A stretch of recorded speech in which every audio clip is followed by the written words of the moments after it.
And it's a massive hello from Lord's Brewing Company, and look who it is. It's Trigger Mike. How you doing, Trigger Mike? Not bad. He's doing some very technical things here. I'm bringing over our hose inspection from the other day. Yes, that is an actual thing where you need to have your hoses inspected. Got the old getting excited for Brew London. Yeah, check out our YouTube channel and look at some of the stuff from last year. We're going to be doing even more this year.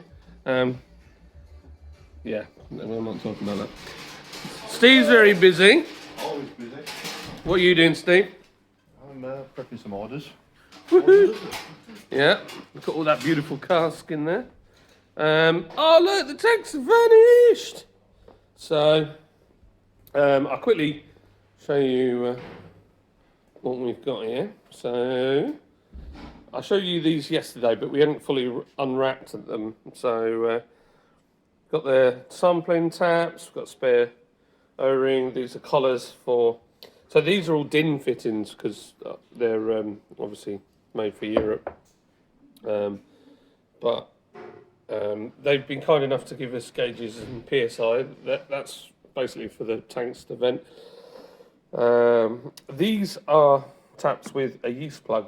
They're called a yeast plug because basically this tube allows space between the beer and the bottom of the tank, so you can take beer out of it without sucking the yeast out of the tank and into the kegs or casks or containers or whatever you're putting them in. And these are for CIPing, where basically we put water with caustic or peracetic acid through there and it fires it out. But we've never seen this type before. The one that we use is completely different. So I'll show you in here. We might have, is it on the side? It might be in a tank actually. So this is how it's going to look. So we've got the 3 tanks here. We've got the big one in the middle called Tall Boy. And then we've got the other 3 which we've moved here. So we've actually got more space than we thought. We've still got to repair this floor. But yeah, we've got these are the coolers that we use to cool the tanks because we don't have a massive glycol system. And they're basically what you would use in a pub to cool your beers down. There's like a pipe with refrigerant in that goes round, and this is full of water normally. You get this ice bank, and when you have a beer on it, there's basically... show you on another one. Here we go, on this newer one. These here are like slots of coils. So you'd have beer go in there, around the coil and back out the other side. And that's how the beer is cooled. But we use the larger pipes on the pump to, all of these are jacketed and it pushes a glycol mixture through the jackets, which allow us to get them down to 0 at times. So on here you can see the dimple jackets. This is the only thing with these being slightly cheaper tanks, is there's no insulation on these. So that's why we end up making our own insulation like this, because otherwise the tanks sweat like crazy. They always sweat anyway. I'll show you down here. So see all the water where they're sweating. We have a little container made out of those old plastic casks, which we're phasing out at the moment. Yeah, so one of the things with these tanks at the moment is they're covered in oil. So even though they're shiny, they've got a lot of oil in them, and that oil is also inside. So we have to do something called CIPing. So this centre one got done yesterday because we transferred the lager from this one to this one. So when we carbonate the lager, what we tend to do is we transfer it to another tank. So we get rid of all the yeast and any kind of sediment that is in the beer gets dropped out. You're putting nice clear beer into the new tank, and then we carbonate it using a carbonation stone and a gas bottle like this. And then what happens is put a spray ball in it, hot water, caustic, blasts the inside of it, and does almost like a continual loop.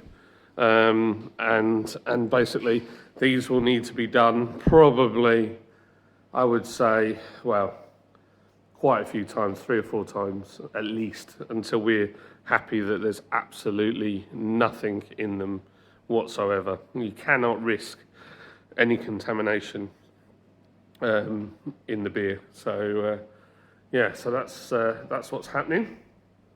We want to redoing some of the wiring and putting the cage that's along here. We never used to have it there, so that all needs doing, and we're going to do a similar setup to what we've done here with chillers behind each tank. Just it's more energy efficient. There's less pipe work. There's less dripping from the pipe work. So yeah, that's it. We've got a load of stuff in the corner over here that was in that room behind, but the substation's been replaced, so everything's currently out. So that needs sorting. And in the corner is the pilot kit, which is next on the agenda once these tanks are all in and running, which I reckon will be about a week or so. And then it's a case of what do we make next? So I think we'll be getting some more lager in because that's selling like crazy, and we definitely need to get the Pilsner done as well. So yeah, those are some things that need to happen. What I'm going to do is I'll stop this video, and when the lads are CIPing, I will record it and you can see how it's done. And because you guys don't get to see that. Brewing is 90% cleaning. So yeah, but my floor is looking. This is what happens when we're busy in here. Unfortunately, this floor actually flexes as well. There's a bit of space underneath this, but unfortunately, it means the screed cracks. We need a resin floor, but we don't plan on staying in this building forever. So putting £10,000 or £20,000 down on a floor for in here is probably not that good at the moment. So yeah, so that's the plan. Steve's whizzing around on the forklift.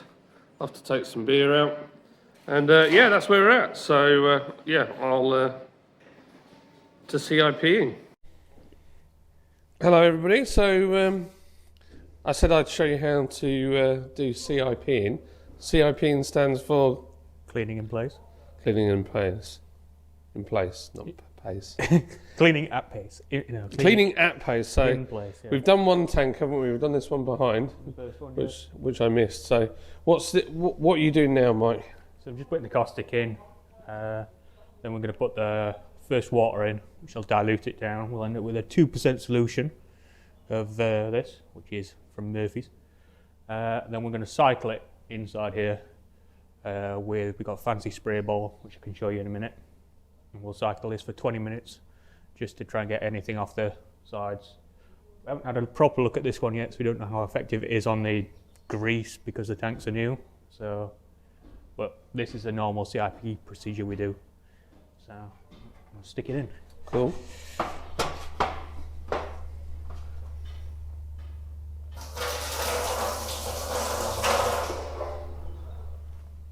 And that's chlorinated caustic, isn't it, that? Yeah. And that's your spray ball, if you can see that. Fancy German one, this one. It's got like little tiny, it's like a wonky shape, isn't it? Yeah, so it should cover, well, it does cover all different areas of the tank. Now, you might notice the tanks are rocking a bit at this point. Yes. This is only because we're cleaning them. They're not properly in place yet, they're not properly ready yet. So when they are ready, we'll have them properly leveled up, so it's not rocking like that. So, that's yeah, that one's missing a washer. Is it missing a washer? Yeah.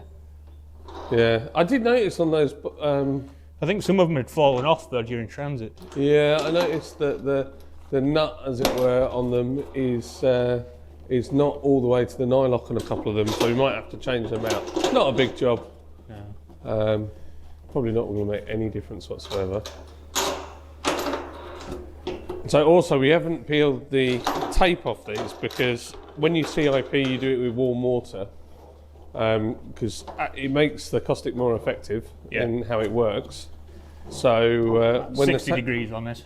Yeah, I tried to peel a bit and it left it all on the tank. So even though we're going to cover it up, it's just like a, I don't know, maybe my OCD's getting triggered.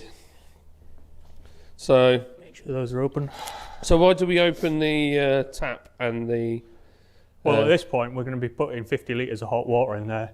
If all the taps are closed, you just build in the pressure because the air's got nowhere to go.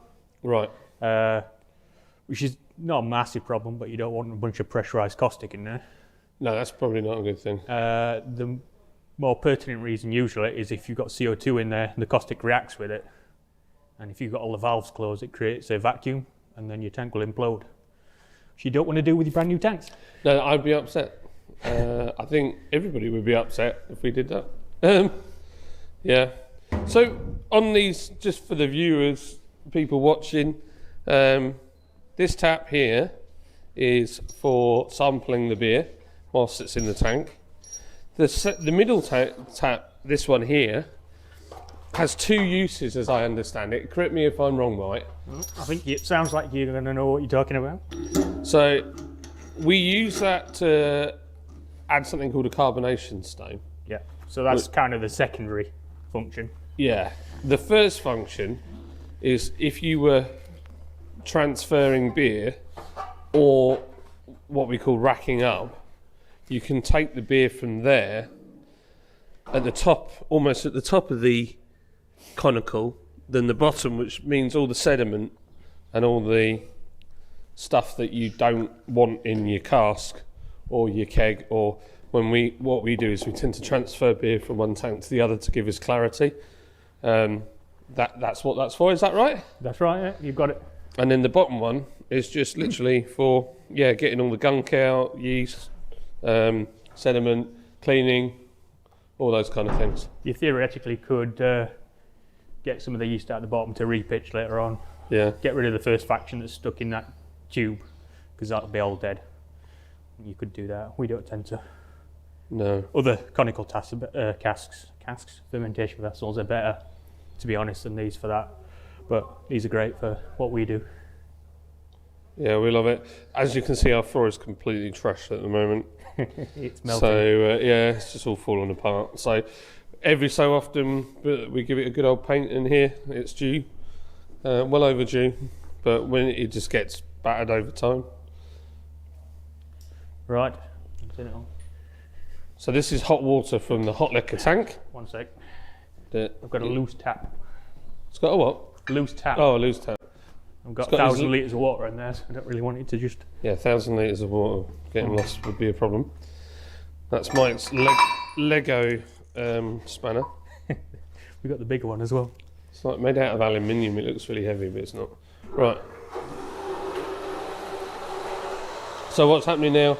Transferring how many litres roughly? Just 50 into this. 50 litres from there, using the pump all the way through into the top of the tank, into the spray ball.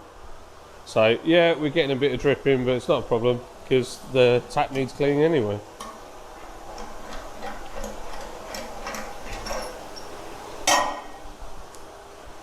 So Mike's doing his thing. See the high technical sight tube that we use? Ready for a new one. We have to replace it every so often, just because you'll get algae and stuff on the inside of it if you're not careful. But we use the high-tech clip to measure. The high-tech clip, it works. It works. You can see where the water is then. Right, I'm essentially just going to bring this pump over here, attach it to the bottom, then we can cycle it for 20 minutes. That's it. So somebody saw you use this before. So that hook spanner is for the fittings on these tanks, because they're European tanks. These are all DIN fittings. They're DIN fittings. I actually prefer them, if I'm honest, to the RJT. Is they a bit bigger? I like them both for slightly different reasons, but yeah. These, you need this. Whereas quite a lot of the time, the RJT, you can just hand tighten and it's enough. Whereas you generally don't get it as tight as you need without the spanner.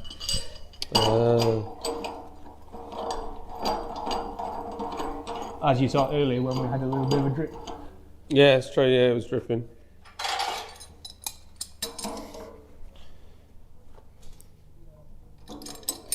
Also, the one thing I prefer about our older tanks, those ones, this racking arm is centralised on these, whereas it's off to one side on the old ones. Yeah. Which makes it slightly out of the way, which is better. You can't win everything though. No, not a problem. Yeah. Shiny. Yeah, part of the reason why we got these as well is because they're cheaper, but they're not. So these dimples, those that don't know, this is just a jacket that's on the. You can see the seam there, and basically water. Well, we use glycol, similar to antifreeze, that runs in that jacket. It's not glycol anymore. We've got a new one. Oh, we've got a new one. It's food safe, isn't it? Much more food safe than. Technically, the last stuff was some sort of blend of glycol that was, apparently. But this one is, you could probably drink it and be absolutely fine in theory. Wow. Which, All to make it safer. better just in case, isn't it? Yeah, I mean, to be honest, like the chances of any of that getting into the beer are like a million to one. So.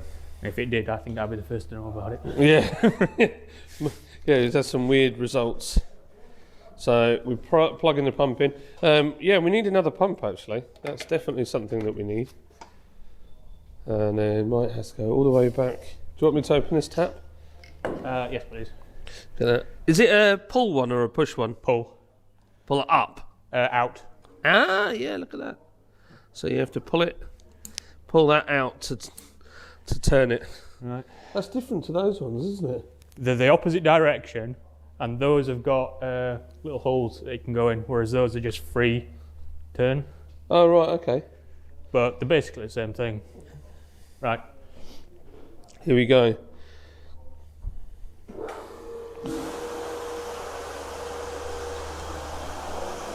So you can hear and feel that. Yeah, the ball's spinning now inside. Yeah, you can really hear it. It's different on every tank actually. Clean the hot liquor tank, it sounds like a jet engine for some reason. Why it's crazy on that one, I don't know, but it is. As soon as this warms up a bit, we'll get this tape off. Yeah, you can already feel the heat in there. I'll put the microphone really close. You should be able to hear what it sounds like inside the tank.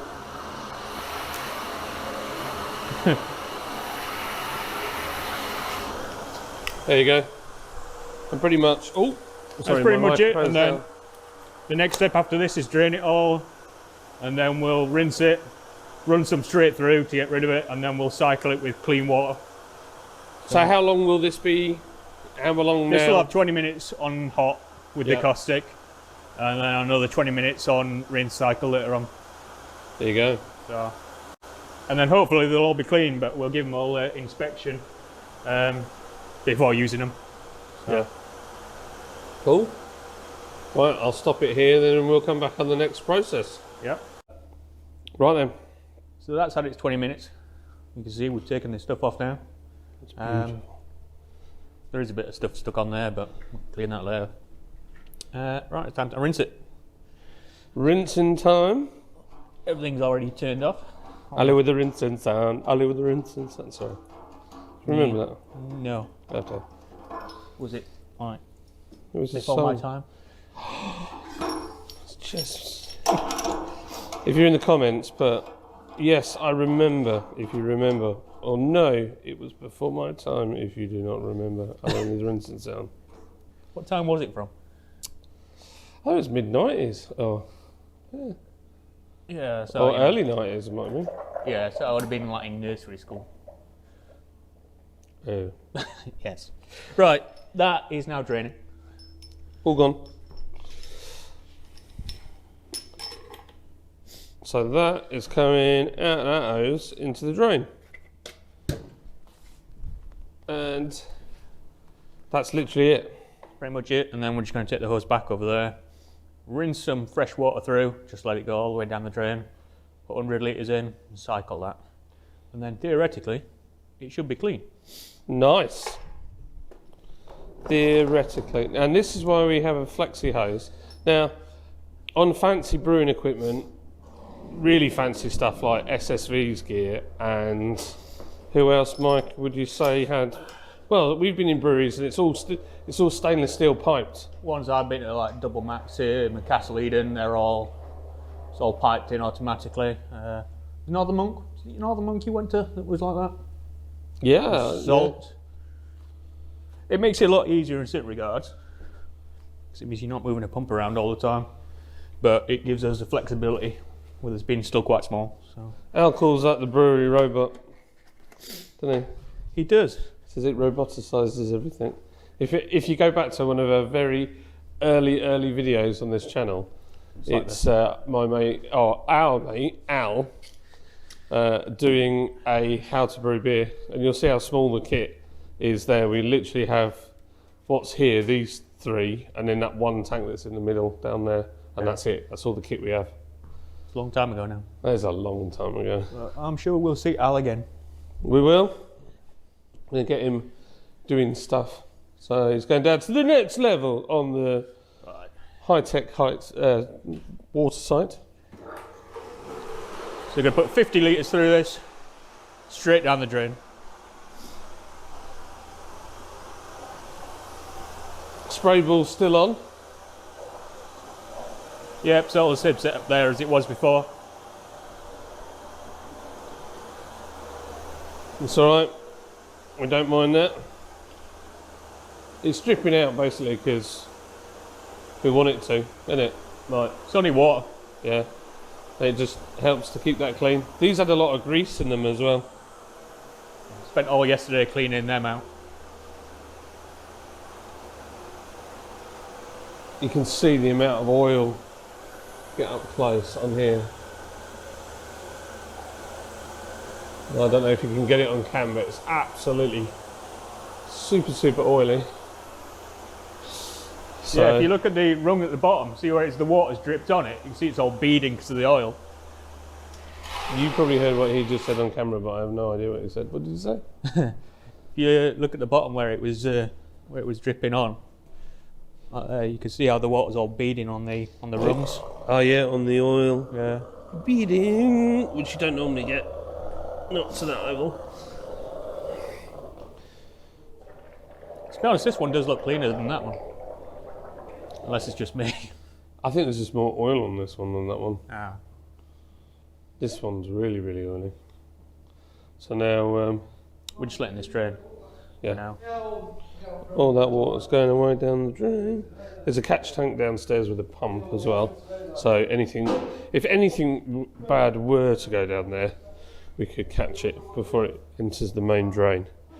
But to be honest, when we've spoken to our water provider, they're quite happy with what we put down there because it helps keep the drains clean. Yeah. Yeah, they like it mostly. It's just if you're putting solids and stuff down. Yeah. Like if you were trying to push all your hop leaves down and things like that. Yeah, that's probably... Some places have done. I've seen them do it. Really? Yeah. Oh, wow. Yeah, we don't do that. If you're wondering what all that noise is in the background, they're putting a new substation in, so I can't go in that room. I don't know if I can look through the window. That's all the switch gears in here.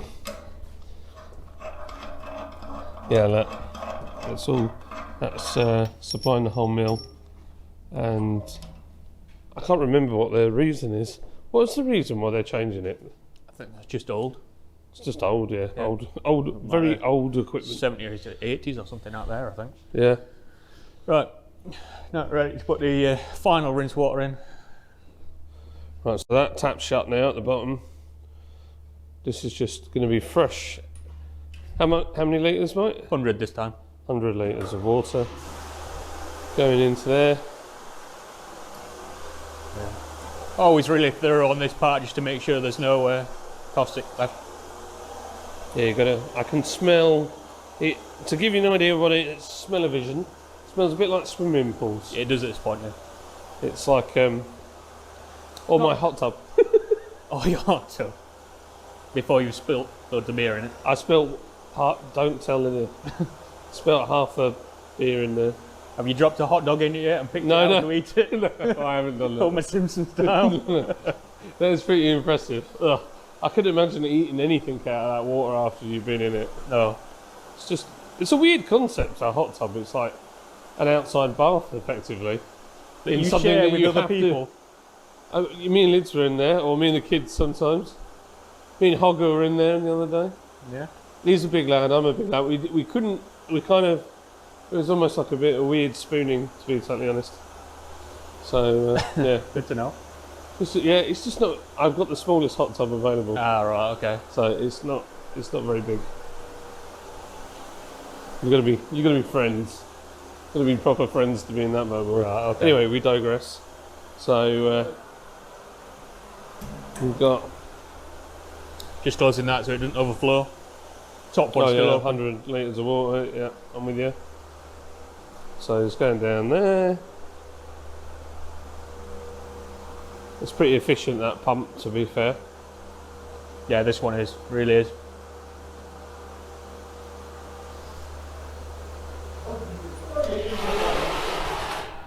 So there we go. So You can tell it's built up some pressure, it's still pushing it out. yeah, you can't hear it. I don't know why I moved that closer, because you can't hear it anyway, because I've got the microphone on.